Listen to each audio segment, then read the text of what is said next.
Fala pessoal, todos bem? Sejam todos muito bem-vindos, eu sou o William Godoy. Esse vídeo tem o oferecimento do OneFootball, o melhor aplicativo de futebol para você acompanhar, receber todas as notícias, tudo o que acontece no mundo da bola, além de, claro, acompanhar também os melhores momentos de cada partida do Campeonato Brasileiro. É isso mesmo, acabou o jogo do Campeonato Brasileiro, você entra no aplicativo do OneFootball e acompanha de graça os melhores momentos de cada partida. O link está na descrição desse vídeo, você faz o download, tem aí na palma da sua mão o OneFootball, o melhor aplicativo de futebol.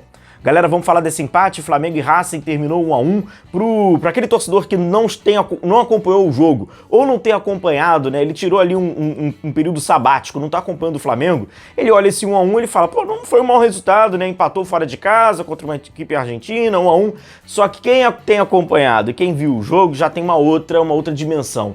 De fato, foi um empate amargo, pelo que o Flamengo poderia ter jogado, pelo que o Flamengo poderia ter criado, pelo que o Flamengo poderia ter sido mais competitivo, tendo a ótica da partida, o Flamengo jogando quase 50 minutos com um jogador a mais, vendo a fragilidade do Racing e também do momento, como seria importante para o Flamengo, pela dinâmica do grupo, essa vitória. Então fica um empate amargo por todas as circunstâncias que poderiam favorecer ao Flamengo de ter conquistado mais. E daquela postura do Flamengo de falar, pô, um Flamengo competitivo, um Flamengo efetivo, não um Flamengo moroso, né? Foi um Flamengo muito moroso, inclusive taticamente, aquele Flamengo um pouco mais lento, um pouco mais sonolento, onde parecia não fazer tanta questão de definir.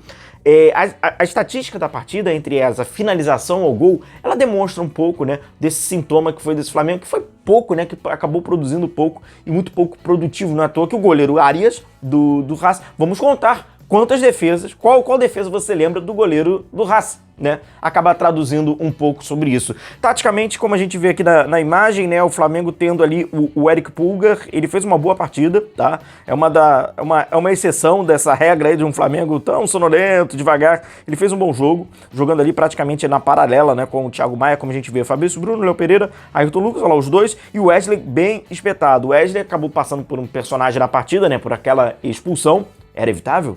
Ou não era, a gente vai falar um pouquinho mais à frente, mas bem aberto, né? Ele praticamente já trabalhava bem aberto lá para dar aquela opção aberto lá pelo lado direito, né? E aí a gente vê, né, o Ayrton Lucas e o Wesley lá, ambos bem abertos, jogando como lateral, né? O Flamengo meio que nessa espécie desse 4-4-2. Defensivamente, o Flamengo tentava exercer ali uma pressão na saída ali do Racing, o Racing que mostrou muito pouca resistência. O Flamengo perdeu, em português claro, né? O Flamengo perdeu uma oportunidade de vencer o Racing pela primeira vez em jogos oficiais.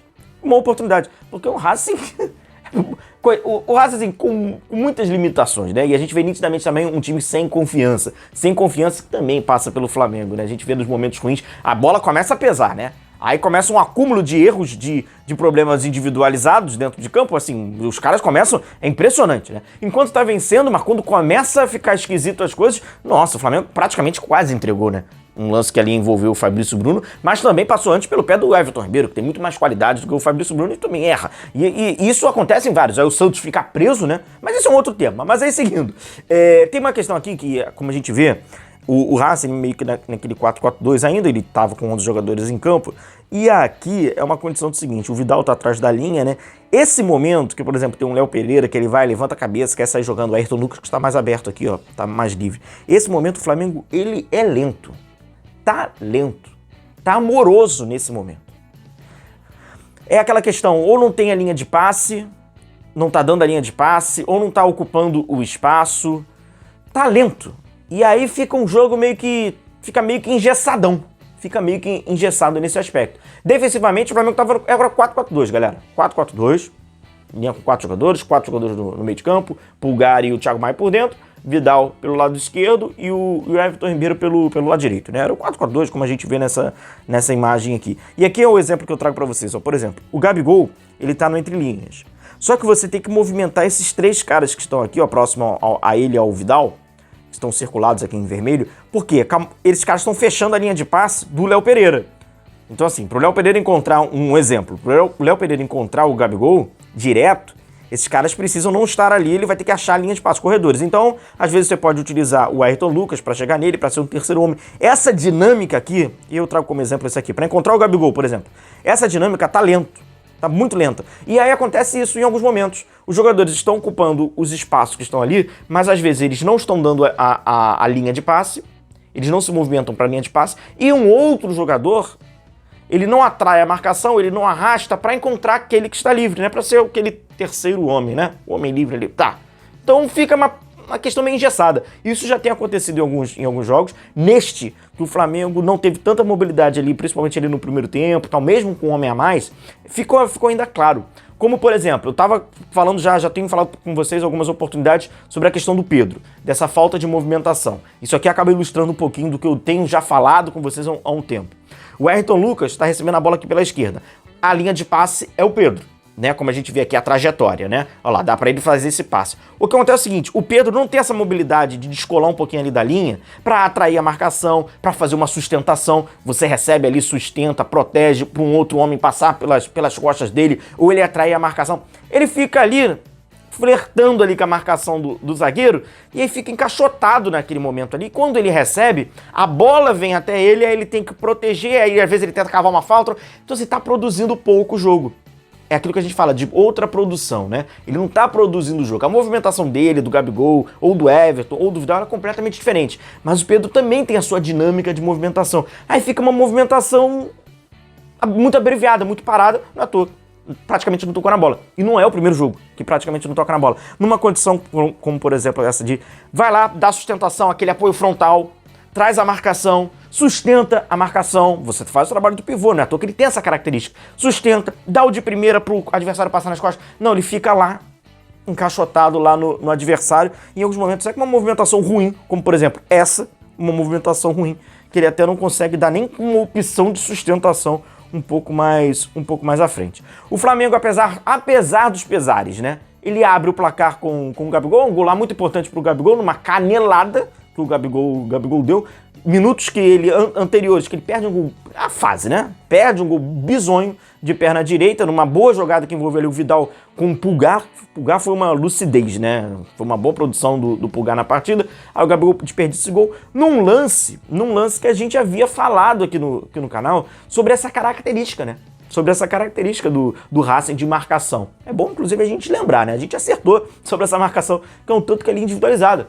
E aí o Gabigol acabou, né, a jogada ensaiada do Flamengo, o Pulgar cobra a falta por uma zona onde não tinha ninguém, o Gabigol dá lá aquela canelada lá dele, abre o placar pro Flamengo, a zaga do Racing havia entrado pra pequena área, porque eles marcam individualmente, né, como a gente havia falado, então eles foram lá, encaixotaram, o Gabigol ficou livre, o Flamengo abriu 1-0 com um jogador a mais. E aí nesse intervalo de estar 1-0 com um jogador a mais, a produção do Flamengo foi muito pouca. Foi muito devagar, não aproveitou, inclusive um aspecto psicológico de um Racing que está fragilizado, que está sem confiança, que vive uma crise. O Gago, a qualquer momento, ele pode cair. O Flamengo não aproveitou.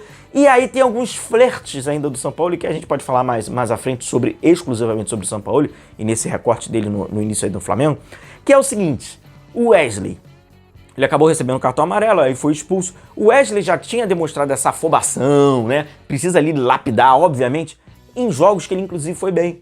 Maringá, Iublense. A gente não precisa nem de falar dos jogos que ele teve dificuldades, tipo, né? Alcas. Jogos que ele teve facilidade, que ele foi bem, de fato ele foi bem. Que é a questão defensiva, essa afobação. E aí perde o tempo da bola, ou perde o tempo da jogada, aí chega ou antes ou chega depois. Ele ainda vai ter que entrar em sintonia para chegar no momento certo. Agora, enquanto ele não entra em sintonia, enquanto as coisas não, vai acontecer isso. E infelizmente, é normal que aconteça isso. Então, o São Paulo poderia talvez ter antevido, até aquele momento de antever. Ali pode ser que tenha um problema. E qual seria a solução? Era, de fato, Fabrício Bruno. E aí você traz o Pulgar e aí coloca um jogador no meio do campo. Jogador esse do meio campo que ele poderia ter posto e também não coloca eventualmente mais à frente, porque ele coloca o Arrascaeta e o Bruno Henrique, ambos ali com falta de ritmo, enfim. Onde você poderia aumentar o ritmo, botar mais juventude no time.